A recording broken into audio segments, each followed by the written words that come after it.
anggota geng motor berstatus pelajar diamankan petugas. Monitor, Beb. Atau yang warung beras, Beb. Banyak.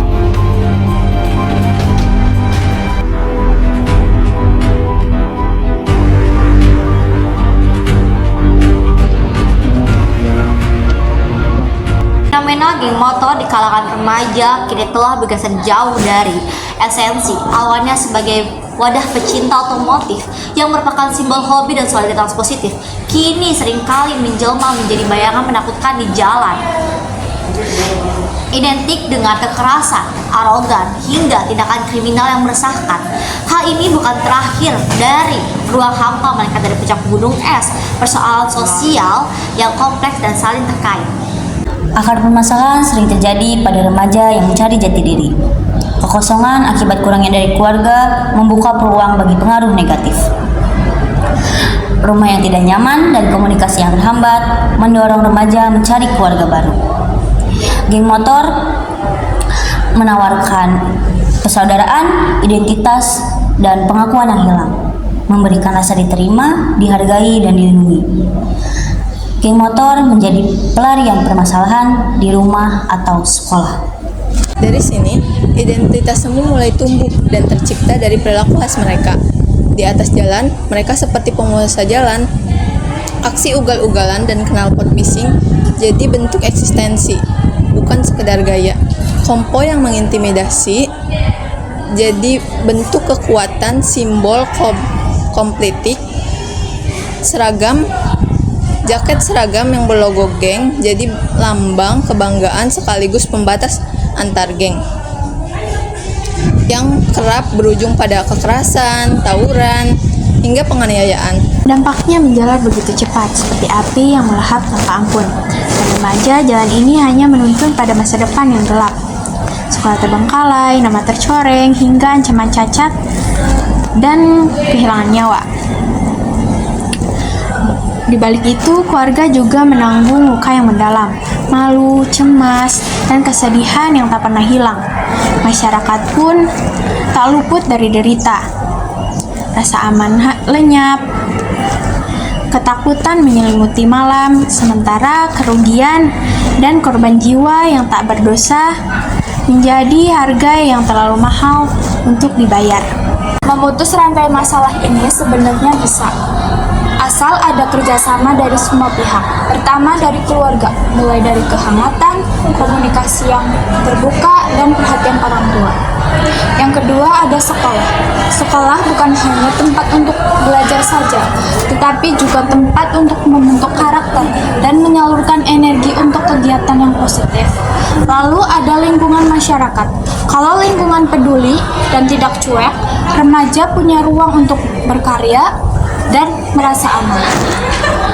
Yang terakhir ada hukum yang tegas dan adil, itu masih dibutuhkan supaya ada rasa jerak bagi yang melanggar. Pada akhirnya, geng motor remaja bukan cuma soal kenakalan, tetapi tanda bahwa ada anak-anak muda yang sedang kehilangan arah dan butuh perhatian. Masalah ini tidak bisa diselesaikan hanya dengan hukuman-hukuman saja, tetapi mereka butuh dibimbing, dipahami, dan diberi harapan agar mereka bisa melihat masa depan yang lebih baik, bukan melihat jalanan yang penuh kekerasan. Setelah ini, kami mencari narasumber dan kami bertemu dengan Ibu Fatmawati. Assalamualaikum warahmatullahi wabarakatuh. Waalaikumsalam warahmatullahi wabarakatuh. Kami bertiga perwakilan dari kelompok 7 dan 4 Kebidanan Poltekkes Tasikmalaya. Pada kali ini kami bertiga ingin mewawancarai tentang kenakalan remaja pada lingkup sekolah. Sebelum ke sesi wawancara, izinkan kami bertiga untuk memperkenalkan diri. Perkenalkan, nama saya Nabila Panamitha. Nama saya Mushay Tatun Maryam. Perkenalkan, nama saya Fatimah Dia Permana. Dengan narasumber saya Fatmawati sebagai guru BK di SMA Negeri 1 Sumber yang mengampu kelas 12 dan kelas 11. Untuk pertanyaan pertama, kenakalan remaja apa sih yang sering terjadi pada lingkungan sekolah? Secara umum ya mungkin kalau kenakalan remaja itu kan emang banyak banget faktornya ya. Terus juga yang paling umum ya mungkin sering banget kayak telat kayak gitu. Terus kayak kenakalannya bolos di jam-jam pelajaran bisa jadi gitu. Terus ya malas buat kayak upacara gitu-gitu, kayak yang melanggar semua tata tertib aja sih. Sebagian besar sih biasanya kayak gitu. Terus kalau misalnya kenakalan remaja itu kan pada umumnya ya. Kalau yang melebihi dari situ biasanya ada juga kayak geng motor kayak gitu. Nah itu mungkin kendalinya sudah di luar sekolah kalau yang begitu. Terus ya terpengaruh sama teman-teman yang di luar mungkin bisa jadi juga kan, jadinya kayak gitu. Itu sih mungkin kalau untuk sebagian besar itu umumnya melanggar tata tertib sebanyak itu. Baik Ibu, biasanya apa sih Bu pemicu kenakalan pada remaja itu terjadi? Pemicunya yang paling besar ya karena usia SMA itu kan masa-masa labil, masa-masa mereka itu mencari jati diri gitu kan. Jadi kebanyakan itu pasti dari temennya, satu lingkungan pertemanannya seperti apa. Terus bisa jadi juga internal dia di rumah, di keluarga itu seperti apa. Jadi menimbulkan sikap ataupun perilaku dia gitu di sekolah gitu. Tapi emang paling besar kebanyakan di pertemanan biasanya gitu. Kayak pergaulan dia gitu. Pasti kalau misalnya teman-temannya salah ya pasti dia keikut, biasanya gitu. Itu sih sering-seringnya sih seperti itu. Terus memang kebiasaan tuh dari dulunya SMP-nya seperti apa gitu. Nah misalnya ada sesuatu hal yang buruk di SMP-nya, tapi nih dari SMP ini tidak pernah ada sanksi misalnya gitu, sanksi yang berarti ya. Jadi dia tuh kebiasaan kayak gitu tuh terbawa gitu sampai di SMA gitu.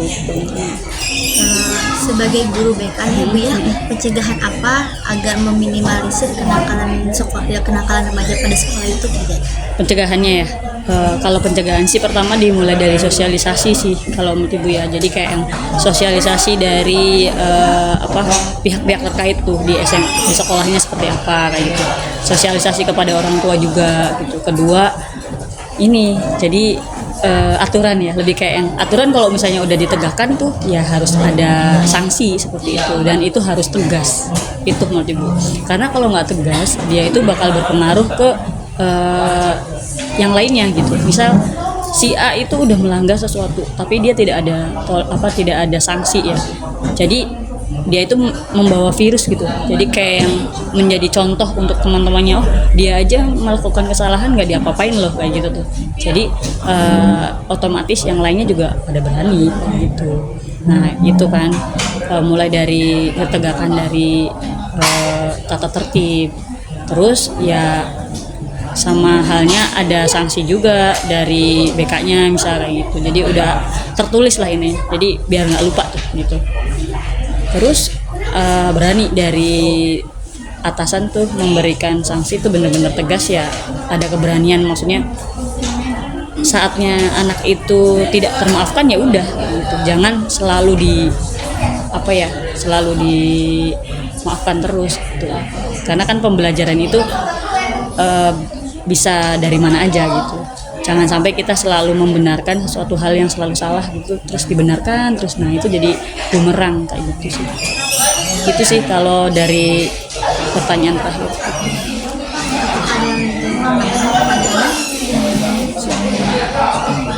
Baik Ibu, terima kasih atas waktunya. Kurang lebihnya mohon maaf. Wassalamualaikum warahmatullahi wabarakatuh. Kenakalan remaja geng motor adalah masalah sosial kompleks yang berakar dari persoalan individu, keluarga, dan lingkungan. Ini bukan sekedar hobi yang salah arah, melainkan manifestasi dari berbagai masalah seperti krisis identitas, kurangnya perhatian, dan tekanan sosial. Dampaknya sangat destruktif bagi masa depan yang begitu sendiri, keluarga, dan ketentraman masyarakat. Oleh karena itu, penanganannya tidak bisa hanya mengandalkan tindakan represif dari aparat, tetapi harus melibatkan pendekatan preventif dan kolaboratif dari keluarga sebagai benteng utama, sekolah sebagai wadah pendidikan karakter, sekitar, serta masyarakat yang peduli untuk menciptakan lingkungan yang positif bagi tumbuh kembang remaja. Sekian berita dari kami, kurang lebih maaf. Wassalamualaikum warahmatullahi wabarakatuh.